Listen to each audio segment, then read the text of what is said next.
Hello, everyone. Welcome to another edition of Fit RX. I am your host, Dr. Greg Dennis.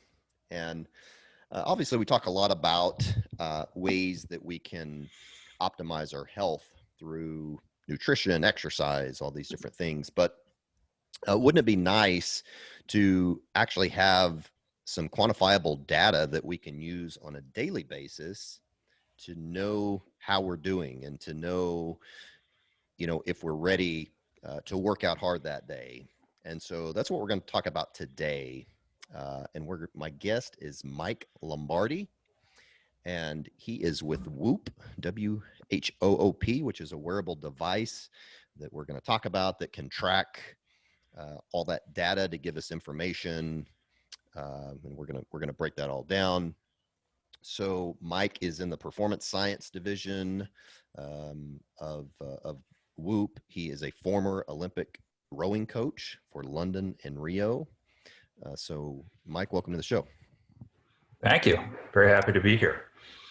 All right. So tell our audience just a little bit about you and, a little bit about your background and how you came to Whoop, and then just a little bit about what you do there. Yeah, for sure. So I've always been sort of at the high end of athletics. I rowed and played basketball in high school in Philadelphia. I did some under 19 national team stuff for Team USA. Went to Princeton to row, and then from there I coached at Princeton University, as well as worked with the Olympic team out of there for the London and Rio cycles. So really over that period of time, particularly from 2014 to 2016, I traveled around the world and worked with some of the best physiologists, sports psych, nutritionists to really kind of hone in what I thought was a huge gap in United States training. I think in endurance sports in general, people just think volume, and not thinking about the wellness and really just kind of overdoing the same motion over and over. So how do we not correct, but everyone's overcompensating, right? Even still, it affects me now. You row out to one side of the boat, my right arm comes further out than my left arm. So after X amount of pull-ups, I'm like, what the hell? But so trying to figure out these solutions of, one, how do you keep people healthy? You sort of like power and endurance sports, because consistency is one of the most undervalued things, I believe, in athletics and just kind of life, the ability to be there. So in traveling around the world, prior to Whoop existing, with the athletes I worked with, I was looking at SpO2 every morning. We were monitoring sleep, urine color, mood for women, where are you in your cycle, things like this, and effectively changing training based off of these sort of biomarkers. So just because it was, training was written doesn't mean that's how it ended up being. So this sort of fluid periodization of, we're working towards a goal, but we're not going to do a session at the expense of burying you further and then maybe never coming out of it, which I saw as kind of a real issue in the training space. I think in general, people see it and they want to do it. So then after 2016, I moved to Boston and I got my MBA, and turns out that Whoop was right in my backyard. I was training and running an endurance program out of then what was CrossFit Back Bay and CrossFit Fenway. It's now CrossFit Invictus. But literally the Whoop office is right behind CrossFit Fenway. So as Whoop was entering into, let's say, the CrossFit space and really kind of going to market for the first time to consumers, we were one of the first groups to get on. So I said, oh, this is outstanding. I don't have to measure all this stuff anymore. Whoop tells me all these things about my body and allows me to know when I need to pull back or push harder. And I'm sure we'll get into all this, but the deeper level of understanding, while I was doing some version of science and feel previously, Whoop allows you to have a much more scientific approach to it, especially with all the things that we can measure with your behaviors. And you've been with Whoop now for over 2 years, is that correct? 2 years, yeah. So I've worked with pro teams, Olympic teams, high performing military divisions, done plenty of research work. So really I've kind of spanned everywhere that Whoop kind of goes. I currently head up strategic partnerships, but I'm very much still involved in the performance science side of everything at Whoop. Cool. Okay. So let's talk a little bit about, what is Whoop, and let's just talk about wearables, I guess. And so Mhm. there's, kind of talk about, when they came to market, the evolution of the wearables leading us now to Whoop. Sure. I think the first wearable I personally heard about was kind of probably Fitbit. I don't really count like a Polar or a Garmin as the old school ones where it's purely for splits and mileage. Like that's what those things did, and it was a necessary piece of training. You needed those tools, but I think Fitbit was the first one that was aimed at just overall wellness, so counting steps. And then as people kind of either liked it or didn't like it, there's more evolutions. That was the fad.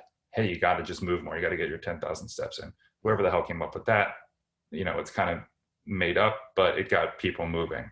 Then as more and more science comes out, then you get the Apple Watches, you get, a Garmin Phoenix that's telling you you need to take 3 days off after like people are trying to tell you sleep, and people are trying to tell you how much you need to recover and how hard maybe your body's working, or caloric burn.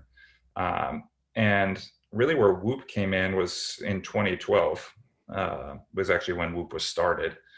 And all this stuff's kind of happening. And our CEO, Will Ahmed, was at Harvard playing squash, and he never understood why one day he felt good and one day he just didn't have the juice. So he started doing this research into heart rate variability and actually wrote his thesis on it. So the foundation of kind of Whoop is a combination of understanding your sleep, but also understanding heart rate variability, which is something that very few things can actually monitor accurately. It's very indicative of where your body is on any given day in terms of its ability to perform. So what Whoop used to be was this thing that had to like plug into a wall, and it was massive. It wasn't a wearable, not yet. It took several years to get all that into a small little piece like this. So I think over time people have realized, okay, steps are fine. Like your iPhone counts steps if you keep it on your body. What's the next level of helping people understand what's happening to them so that they can take action and give them real insight, to truly improve their lives, and it doesn't matter what it is that you're trying to improve. It could just be, hey, I want to have a little more energy for my family. I need a little more, cognitive functioning. Really, everything kind of ties to sleep, which is why Whoop's basis is in sleep. Perfect. So I know I jumped over a bunch of other things, but Yeah, no, that's good. that's how I kind of see the evolution. It's like steps to now we're doing all this other stuff. Okay. Yeah. So uh, just to clarify for people who may not know, so Whoop is a small little band, small little elastic band. It's the size of a small watch, and so it tracks a lot of these markers that we're going to be talking about, and gives you data on that. So let's go into that a little bit. So you mentioned heart rate variability. Mm-hmm. Um, I'm a doctor, and I really didn't know much about heart rate variability until I kind of started getting into all this stuff a year or so ago. So just kind of define a little bit more, what is heart rate variability? What is the significance of it? Yeah. So if you do have a Whoop, if you don't have a Whoop, really what heart rate variability is it's the naturally occurring irregularities between your heartbeats. So you might think that, hey, my resting heart rate is 50 beats per minute. It's not like a metronome. Okay. There's a little bit of difference between each heartbeat. And the more that we're measuring that in milliseconds. So the more distance or time you have between those heartbeats, which is again naturally occurring, the more ready your body is to sort of respond to any sort of external stimulus. So in a more scientific way, heart rate variability is showing how your autonomic nervous system is operating. So that's comprised of two branches, the sympathetic and the parasympathetic. So sympathetic is get you going, fight or flight, really. That's the simplest way to think about it. And parasympathetic is sort of rest and digest. So what are the things that are speeding you up and slowing you down? Most of us live in a kind of a super saturated sympathetic state, especially now in the pandemic. But really what we're looking at here is how many milliseconds are we getting between these heartbeats? and every single person is going to be different. And this is where you can use the sort of data to improve. So when I hopped on Whoop, I was at that point training 2 times a day because that's what I was doing. I was coaching and I was training, and my heart rate variability was like 50 milliseconds. And then over the course, so that's in 2017, early 2017, it's 2020 now. My baseline heart rate variability has gone from 50 to 100. And I'm not like fitter. Some things I'm better at, some things I'm worse at. But that's all about lifestyle choices and behavioral changes that you can make. So it doesn't mean that you have to train harder. I have a 4-month-old. I train way less. So that's where heart rate variability is such an interesting factor of how is everything I'm doing, training and otherwise related, affecting my ability to have energy and kind of just perform at a high level. So that's what I was saying earlier. You define what you're performing at a high level at. It doesn't matter what it is, but understanding heart rate variability and the things that improve yours or decrease it is really important. So what would you say moved the needle the most for you? Was it just the stopping overtraining, or what helped? I don't think, well, I was actually pretty good at understanding the training aspect of it. I think it's all the other little details. And most people overvalue or overestimate how much sleep they're getting. So even as hey, I went to bed at this time, I woke up at this time, people don't think about the stage of like being awake as part of a sleep cycle, but it is. And, you wake up, you're up more in the night than you realize, even if it's imperceptible. So most people overvalue or overestimate it by like an hour to an hour and a half of how much sleep they're actually getting. So I think understanding that first of how much sleep I'm actually getting versus what I think I'm getting, that's one. I think creating a better sleep environment and sort of like bedtime routine to then, once I figured out how to get more sleep, how do I get higher quality sleep? So that's a huge one. And that doesn't just live in the sleep environment. That's everything that happens throughout the day. So you mentioned the training, knowing when to pull back or when you can push, but it's also what's the type of food that your body digests the best. Nutrition is kind of one of those things that's very personalized. Everyone's a little bit different. So it's finding what are the things that give you more energy throughout the day, without you having to like have a glass of wine or, at night to slow down. Like we want to try and avoid these things that I need coffee in the morning to get going and I need it throughout the day to keep energy. And then I need something to slow me down at night.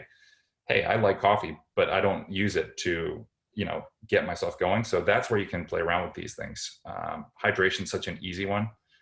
So it's these changes over time and these little micro experiments. It's not everything at once. Hey, let me do a million things. Like literally 1 week, or for 2 weeks, I said, I'm going to try and drink as much water as possible. I'm not going to change anything else.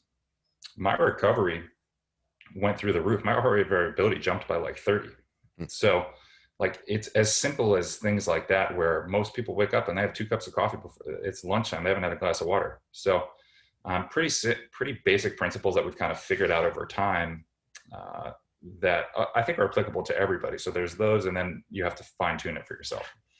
So how much should we focus on the actual number versus, focusing on deviation from the norm once we've established the norm of someone? Does that make sense? Sorry, my headphones just cut out for a second. Could you just say that again? Okay. Yeah. How much should we focus on the actual numbers versus just focusing on the deviation from one's norm?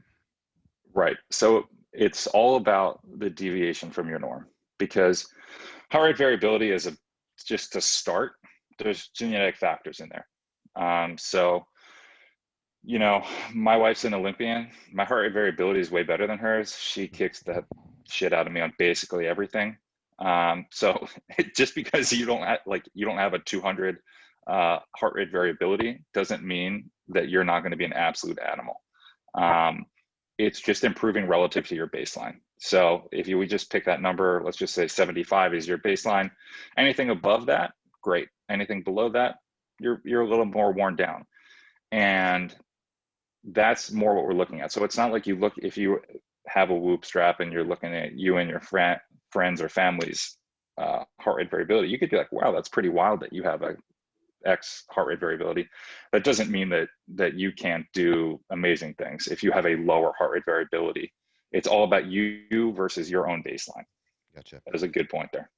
But you can improve it quite a bit. You said you jumped yours over Oh 30 yeah. points. So okay. Well, yeah, 50 over 3 years. Wow. Yeah, that's crazy. I get baseline.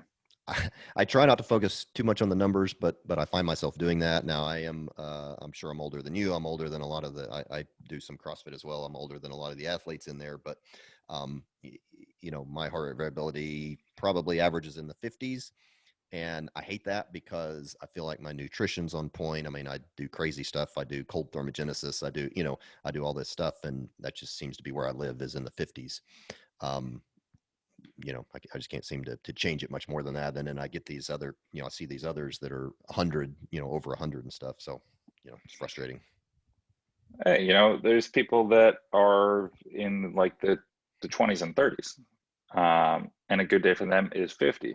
So it's all about perspective. And if you feel like, if you have it pretty dialed in and you feel like you're performing, that's the end goal, right? It's easy to get crippled by data. Right now we're at the point where you can have so much data that it just, like, you don't do anything without it. And I think some people are like that. They look at their Whoop and they're like, red recovery, I can't do it today. And it's like, well, you can, maybe. Should you go for a, you know, should you go do a CrossFit total and max everything out? Probably not. Can you still go have a pretty good workout if you take the proper steps throughout the day? Really focus on hydration, super focus on the right nutrition, because you might wake up at a 25%, but if you, let's say you do 20 minutes of mobility, you're hydrating like crazy, eating all the right stuff for you, by the time you get to the afternoon or the evening, when you're going to maybe train, you could, throughout the day, even though it's not going to show in your Whoop strap, you could get up to the, you know, mid yellows. You can improve your body's ability to perform throughout the day. So where you start doesn't mean that's where you're going to end. Okay. It's just another data point to put together with what you're doing. Yeah. So let's talk about some of the other things that it tracks. And one of those is sleep, which is obviously very important, but it breaks down the sleep in deep sleep, light sleep, REM sleep. Mm-hmm. So, I guess talk about that, maybe give some tips on ways we can improve that. You know, how much REM sleep do we need? How much deep sleep? Things like that. Yeah. So first off, you know, the cool thing about Whoop, and I know there's a lot of things that track sleep, Whoop has been third-party validated by some of the top sleep institutions in the world. So besides a sleep machine in a sleep lab, this is as good as it gets. So when you see this sort of sleep staging, when you see REM, how much REM sleep or slow wave sleep or awake time you're getting, it's very accurate. So in terms of all these sort of metrics, what we're telling you, I'm going to go a little broader first, general, and then I'll bring it back down. Sure. So we give you a sleep score. We tell you how much sleep you need. And that's based off of your last 30-day baseline, how much sleep you're actually getting for the last 30 days. And we're adding time based off of how hard your heart worked that day and over a period of time. So then they're going to get added some minutes. So let's say you start at 7.5 hours, you add another 30 minutes for how hard your days have been. We're up to 8 hours. If you haven't been getting all your sleep need, you accumulate something called sleep debt. So let's say you add another 30 minutes. So now we're up to 8.5 hours. All right, that's your sleep need. So we give you a sleep score, which is simply how much sleep did you actually get versus your sleep need. And at that level, a great place to shoot for is about 85%. If you can get 85%, you're doing a good thing. Obviously, the higher you get, the better you're doing.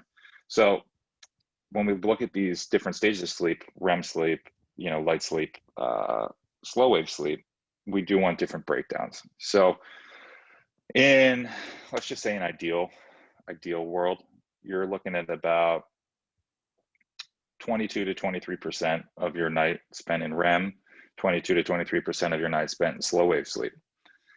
Now, a lot of people have a difficult time getting slow wave sleep. A lot of people can get REM pretty well.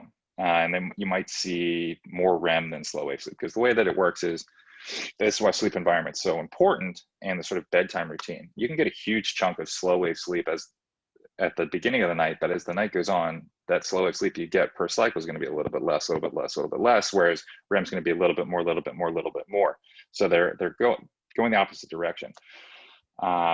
When you really kind of hone this in, I've been doing this a long time, you see super high sleep performers as much as 55 to 60% total spent in the combination of REM and slow wave sleep. A good goal though is about 45 to 50%. Okay. So other than a sleep routine, going to bed at the same time, getting up at approximately the same time every morning, what other tips can you give us for just improving the quality of our sleep? So darkness of the room, how dark can you make it? If you can't make your room any darker, I would suggest an eye shade. I have a pretty dark room and an eye shade. Okay. It's made a huge difference. Temperature of the room, cooler the better. 63 to 68 is kind of a sweet spot. I even have a thing, since I run very hot, I have this thing called an Uller that I can make my mattress pad like 58 degrees. And then it heats up as I go. So it keeps me cooler for longer. When do you put your phone down? Do you bring your phone in bed with you? The glasses I'm wearing right now are blue light blocking glasses just because I'm always on the laptop. I wear these pretty much all the time. Anytime I'm looking at a screen, I try and get my phone down 30 minutes out. Just kind of, we're done with it. Find the things that you could read. For some people this works well, for some people it keeps them up. Read like some sort of nonfiction. It'll probably slow you down a little bit. Don't read something that's super, super exciting or you're going to stay up. A little bit of mindfulness. You can do a little bit of focused breathing. Could be 5 minutes, could be 2 minutes. You can do that throughout the day as well. It doesn't just have to be right before you go to bed. Sometimes a little bit of just kind of putting your thoughts down, not even like, hey, I had a good day. That works for some people. For other people, it's just organizing it so that you know that you're set for tomorrow. I think a lot of what wakes people up is this, did I forget something? If you sort of organize it before you go, you're like, oh no, I'm good. And then you're trying to pull all this weight off of you that could wake you up at 2 a.m. Things like that. And, do you sleep with a pet? Do you sleep with another person in your bed? All these things play a factor. Some things you can't control, but you got to try and control the things you do, or you can. Yeah. So cooling your core temperature down is huge in getting to sleep. And you said you use a Uller? Can you spell that? OOLER. Okay. So is that similar to like a chili pad? It used to be called it is a chili pad. Oh, same thing. Okay. They just changed the name. I didn't realize that. Okay. Yeah. Gotcha. Yeah. So I had the old school chili pad, and then now the Uller is the chili pad. It's the exact same thing. Okay. So every morning before it analyzes my sleep data, it asks me, if I had any alcoholic drinks. It asks me if I did any cold thermogenesis, if I ate a ketogenic diet, and then if I took any magnesium. Why does it ask me all those things? Well, you opted into those, but I did. Okay, I didn't realize it used to be only like eight stock questions, right? Like not everybody gets asked if they follow a ketogenic diet. So what we have now is a very expansive Whoop journal, and there's 100+ behaviors in there that you can pick to answer questions about what you've done throughout the day, and you get prompted to answer these when you wake up. You can answer them at any point during the day. So you can pick things like, are you following, keto? Are you paleo? Are you vegetarian? There's a COVID toggle. Do you have COVID? Are you feeling sick? Did you hydrate? We have things in there about psychologically, where are you? Like, do you have this? How fulfilled do you feel? Do you feel like you have what you need to be successful? Things like that. So we're measuring a lot of behavior. Do you wear blue light blocker? Like literally everything that you could want in there, and you can switch it up over time, because you might be trying something at one point and say, I'm not doing that anymore. Or it's just a given, right? If you know that hey, I do paleo. I'm a paleo diet person. Mhm. Like that doesn't necessarily, if you know you're never going to stray from that, that doesn't necessarily need to be an input for you. So Gotcha. why don't you measure something else like that? That's your baseline because you're just doing it all the time. I think hydration, caffeine, alcohol is obviously a very important one. So you answer these questions, yes or no, and then there's sliding scales of how many drinks do you have, when did you stop drinking, stuff like that. And we tie all of that information back to your sleep and recovery data. So the more that you answer these questions, which they are only for you, we tie it to your sleep and recovery data. And at the end of every month, we give you a report that shows you how every behavior, either positively or negatively affected your ability to recover, your heart rate variability, your slow wave sleep, your recovery scores, things like that. The things you mostly see that I don't think are that surprising. Alcohol is going to crush the sleep. Sometimes people sleep more, but it's lower quality sleep. You're going to have a lower recovery. Hydration, mindfulness always really bump it up. Mobility usually bumps it up. I think contrast therapy bumps it up. So things that, in principle, you're like, oh yeah, I should do that. It validates or invalidates the choices you're making and allows you to correct your course. Gotcha. Okay. So some other things that it measures is your daily strain. So just, how active you are that day. It's looking at your heart rate. It measures your resting heart rate. It measures your body temperature, I believe. Is that correct? So that's going to be probably fleshed out a little bit more. We do have some body temp, but it's not in any way, anything that's not close to your core or is like a thermometer is not going to be that accurate in terms of body temp, right? The Okay. wrist or a finger is pretty far away. But yes, we do have that in there, but it's not in the app. Gotcha. Okay. And so it gathers all this data, and you mentioned a little bit about the different colors, but so it gathers all this data, and so in the morning it basically it tells you, are you in the red, yellow, or green? So based on heart rate variability, all these other things we're talking about, if that's significantly lower than normal, you may be in the red. That's going to tell you, hey, take it easy today. If it's the yellow, maybe have an easier workout. If you're in the green, go full on. Is that correct? Yeah, I think the yellow's a gray area in terms of that's where you have to use the feel. You can go and tee off on the yellow. That just kind of is operate as normal. Green is, you can probably push it pretty hard. Red is definitely a proceed with caution, but again, doesn't mean you can't do anything. My wife's run a marathon in the red. So like sometimes it's just unavoidable. Sometimes it's stress. What you want to avoid is multiple red days in a row, because that means you're doing something wrong. Whether either you're getting sick, so not that you're doing something wrong, but something's up, and you should analyze what's happening. So are you completely worn down? Are you really stressed? You're not sleeping, you're not hydrating, you're overtraining. Kind of, it gives you a little time to step back and self-assess. It's not uncommon if you're training hard to be in the yellow a lot.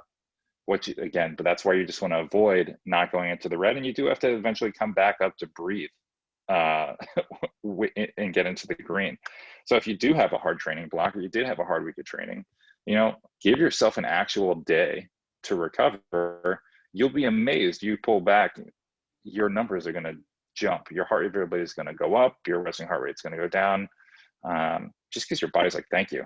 I appreciate the break. We've been working hard. What you want to see over time is, that heart rate variability just kind of creeping up, even if it's 1 millisecond. That's an improvement. And, if you can get your resting heart rate to go down, also great. You're making a lot of good choices there to improve your cardiovascular fitness. Yeah. I Man, there's a huge benefit, especially I'm kind of an aging athlete. And so for me doing CrossFit, I mean, something like this is great, especially for those that, maybe have a little harder time listening to their body and they just want to go all out, every single day. I think it's a great tool to just say, hey, like you said, I mean, today needs to be a rest day. Years ago, I used to ran a few marathons, and something like this would have been so helpful, to know, how hard to push it. So yeah, I definitely see the utility. So, I mean, I guess, a lot of athletes are using this. Is there some in particular? I mean, we're talking about CrossFit marathoners. I mean, I guess probably anybody could benefit, right? Absolutely. We're also very big in the golf community. The interesting thing about golf is people probably, I think, under fuel. You're out there for a long time in the sun, you're walking, it seems leisurely. You have all these sort of like mini spikes, you get up to the ball, it's, you're hyper focused. I think pros probably obviously less stressed than us, but the average person going out for a round, if you're walking, hey, it's a couple miles of walk in, maybe you're drinking. I think about half people probably start drinking on the back nine, but like what that does to your body is deceptive. Just people in general that are looking to be healthier. This is a unique tool that's non-invasive. It's very private, and it's telling you, intense data about the choices you're making. And I think that's really what is such a differentiator is with that journal. It's giving you some guidance and insight into you. And that's where strain is kind of a unique factor too. Strain is internal load. It's not external load. So you mentioned about how hard your heart rate's work or your heart's working. This is where another really interesting thing, people's off days a lot of times are higher strain than when they're going for it. Because, this is my time to like do chores and, spend time. And then what happens is that rest day is not a rest day at all. Understanding that, and it also helps you kind of understand your physiology, right? So you mentioned that you were running marathons, you do CrossFit. It's a type of thing where, if I'm doing CrossFit, nothing gets my heart rate up more than like barbell cycling. Maybe that's a lot of people, I don't know. But, if you looked at my strain relative to someone who's, very proficient and has done CrossFit for longer than me and is not 6'7", then their strain for that same workout, let's say we do DT and it's the same exact time, their strain's probably going to be lower than mine. Whereas if we do 30 minutes on the rowing machine, I'm probably going to go faster with a lower strain. So like it's understanding these things about, here's my wheelhouse, here's not my wheelhouse, and how to approach it. Gotcha. And I've read where some people have, kind of diagnosed themselves with an illness. We're in the age of COVID right now. So is that because they're just showing up in the red for multiple days and they know something's wrong that then causes them to go get tested, or what's up with that? So it used to be that we've always had respiratory rate in the background.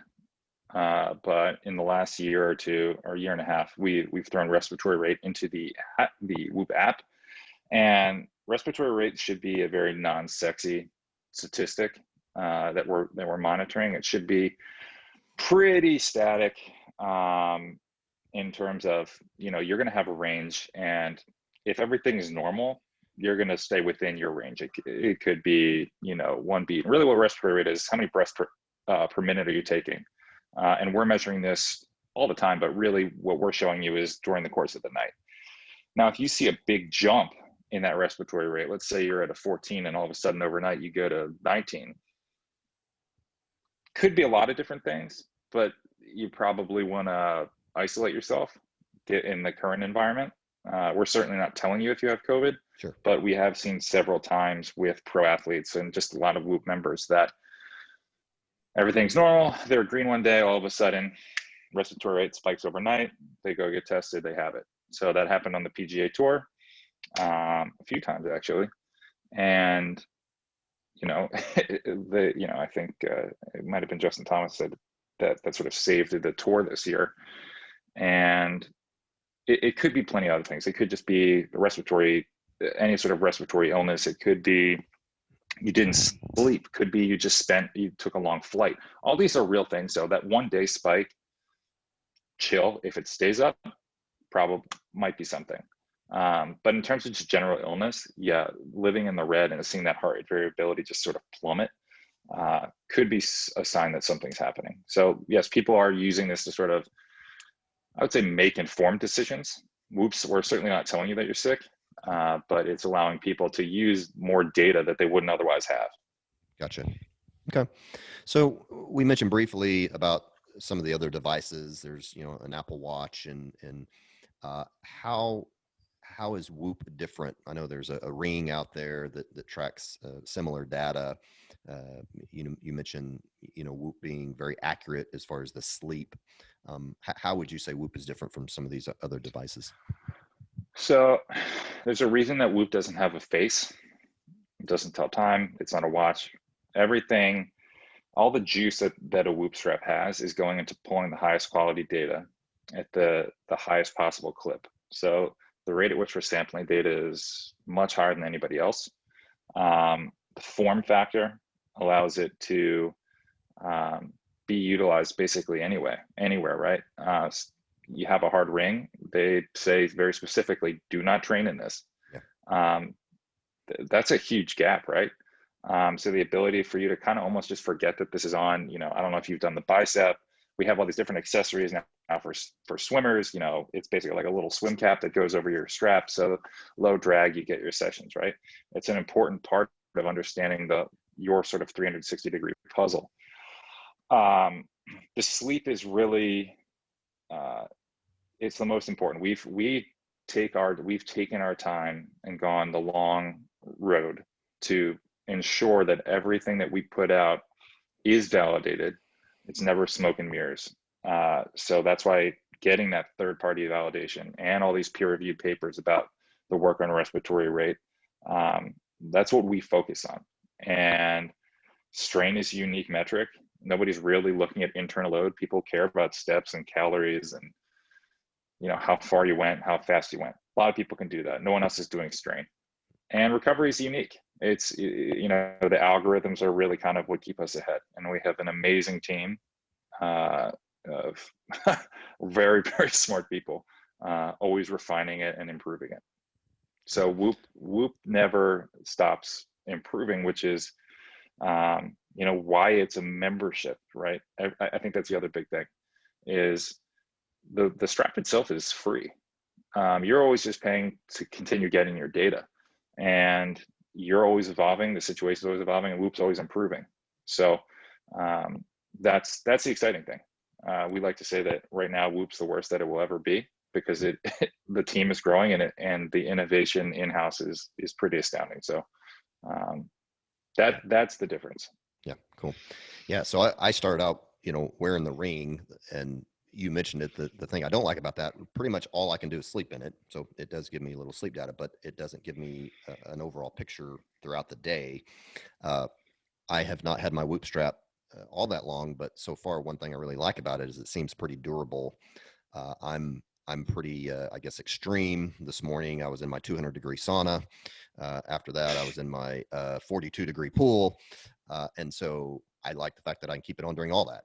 And obviously my heart rate's going up, during those things, but I'm not able to do that with the other devices. So I can work out in it. And so I like that about it. So.